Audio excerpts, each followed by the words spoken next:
Salila sebagai perawat kedua. Saya Sakila Ismail sebagai perawat ketiga. Saya Nurdinda sebagai perawat keempat. Saya Sabila Rizky selaku keluarga pasien. Saya Nancy sebagai pasien marah-marah dan rewel. Assalamualaikum warahmatullahi wabarakatuh. Perkenalkan, kami perwakilan dari kelompok 3 kelas A. Di sini kami akan melakukan role play komunikasi terapeutik pada pasien marah-marah, komplain dan rewel. Selamat menyaksikan.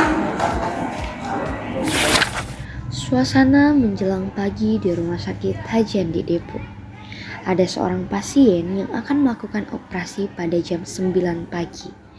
Terlihat para perawat sibuk mempersiapkan pasien yang akan menjalani operasi hari itu. Di ruang rawat bedah, pasien Nancy akan menjalani operasi patah tulang tertutup pada tangan sebelah kiri. Pasien terlihat tampak gelisah. Ia merasa lapar, kehausan, dan cemas dikarenakan harus melakukan puasa pada malam hari hingga pagi sebelum melakukan operasi. Pasien kehilangan kesabaran dikarenakan lapar.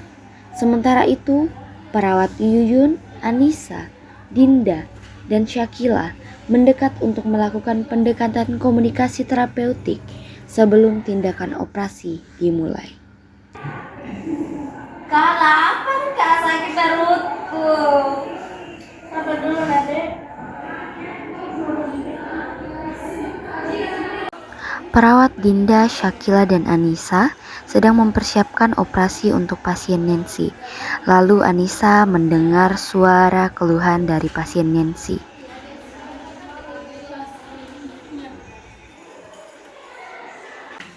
Nancy, saya mendengar teriakan Anda dari luar ruangan. Ada apa? Apakah nyeri tangan Anda sangat parah? Mungkin Anda Nancy bisa jelaskan supaya saya mengerti.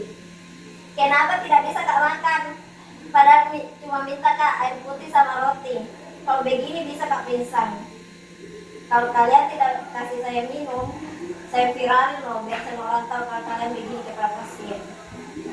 Adik, kami dengarkan ya. Tidak apa-apa deh kalau marah tidak ada salah, itu hal yang wajar. Tapi coba dengarkan dulu penjelasan kamu ya. Kami di sini untuk membantu adik. Tidak masuk akal. Saya lapar, saya haus, mau saya viralin di media sosial biar semua orang tahu.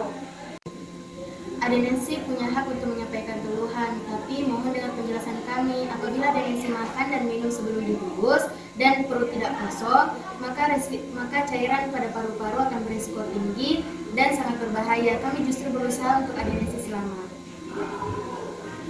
Nancy, tolong tenang, dengan kata perawat, jangan terlalu banyak bergerak, kamu masih belum stabil. Nancy, kami tahu ada marah, tapi jangan sakiti diri sendiri. Mari tarik nafas pelan bersama saya. Tarik nafas, tahan, hembuskan. Begitu dek. Di sini kami akan tetap mendampingi adik. Saya takut, saya lapar, haus. Ini pertama kalinya saya operasi.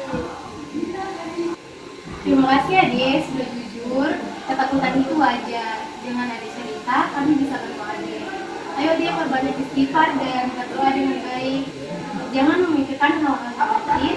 Insya Allah, serahkan semuanya kepada Allah ya dek.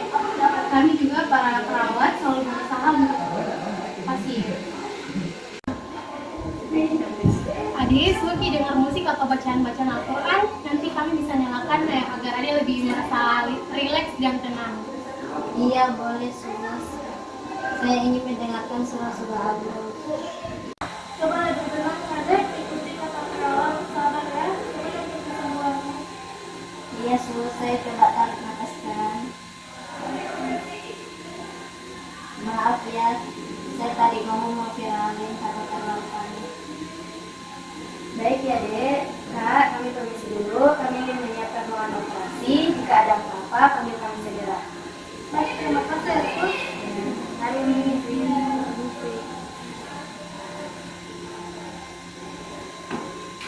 Lalu perawat memutarkan surah Al-Mulk kepada pasien Nancy agar jiwanya lebih tenang.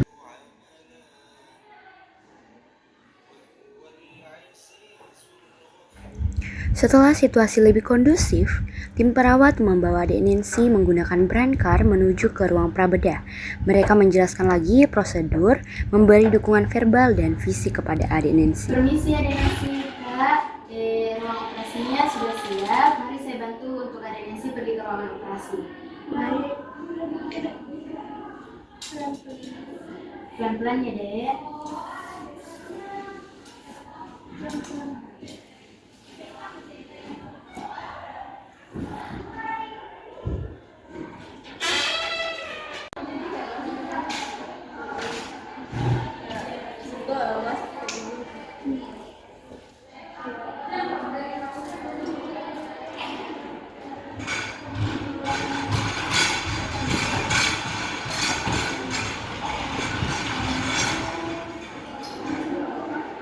Oke deh, jadi operasi akan berjalan selama 2 jam ke depannya. Adik tadi bisa khawatir karena kakak adik akan menjalani sholat dengan saya. Jadi tidak usah memikirkan langsung karena kami sebagai nakes dan para medis akan mengusahakan yang terbaik untuk adik. Mohon ditunggu ya ibu ya. Senang ya dek ya, tidak apa-apa dek.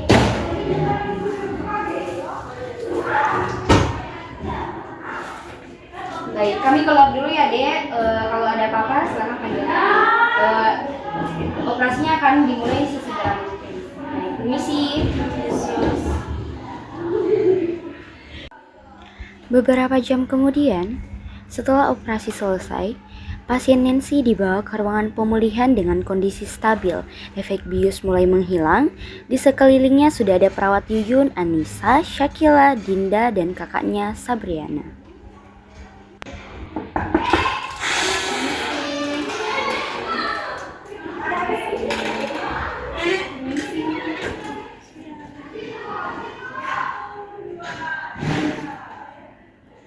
Sus, saya sudah dioperasi. Sudah, Dek. Operasinya berjalan lancar. Tangan Ade sudah stabilisasi. Ade sekarang boleh minum sedikit air. Tadi saya marah-marah, bahkan mau bilang maaf ya. Saya minta maaf ya. Terima kasih sudah sabar menghadapi saya. Tidak apa-apa, Ade. Itu hal yang wajar. Dan kami senang Ade sudah bisa melewati operasi. Sekarang Ade fokus untuk istirahat dan pemulihan. Kami akan pantau kondisi Ade ke depannya.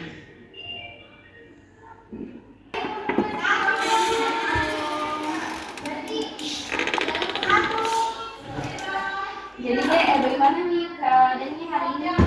Alhamdulillah lebih dari sus. Alhamdulillah, ini ada bubur untuk dimakan ya dek. Jadi makanannya setelah pasien operasi itu harus makan yang lembek ya dek, jangan keras-keras dulu. Ini ya, dimakan ya dek ya kak.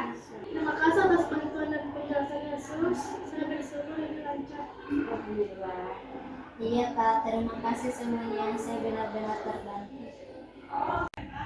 Sama-sama sudah menjadi tugas kami untuk melayani pasien dengan baik, kakak adik. Nanti kita pantau terus perkembangan Ade Nancy ya, Kak. Baik deh, jika ada dibutuhkan sesuatu ke ruang perawat saja, kami akan pantau terus keadaan Ade. Dan selamat makan ya, Dek. Terima kasih ya sus. Permisi. Kami permisi dulu ya, Kak. Permisi. Mari.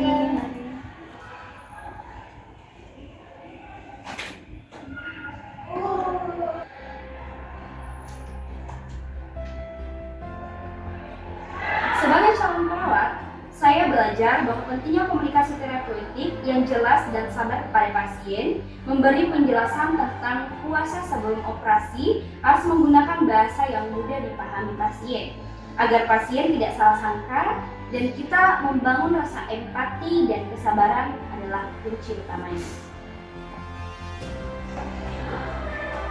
Pelajaran terbesar yang dapat saya ambil, jangan pernah menganggap pasien itu rewel, karena itu bentuk kecemasan atau ketidaknyamanan pasien. Tugas kita hanya menenangkan, bukan menambah beban. Bagi saya, kesabaran dan kerjasama tim perawat sangat penting. Kita harus sigap, tetapi juga tetap manusiawi, agar pasien merasa aman dan percaya pada tindakan kami.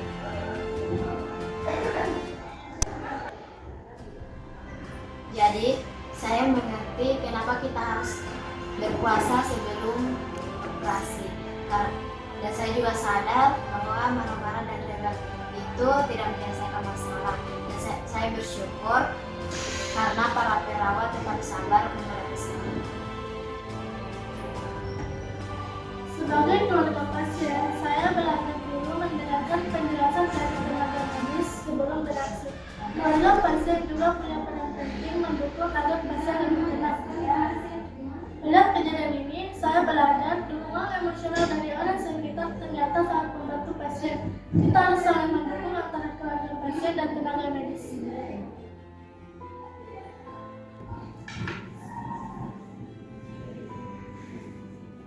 Baik, adegan ini menunjukkan bagaimana komunikasi terapeutik yang sabar, empati, dan penuh edukasi mampu menenangkan pasien yang marah-marah, bahkan mengancam memviralkan situasi. Dengan validasi emosi, penjelasan medis yang sederhana, sentuhan empati, dan dukungan berkeseimbangan, pasien akhirnya merasa aman hingga pasca operasi. Terima kasih.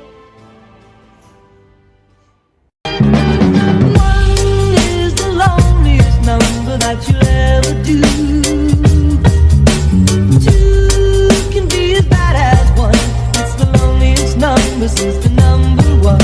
One is the loneliest number that you'll ever do.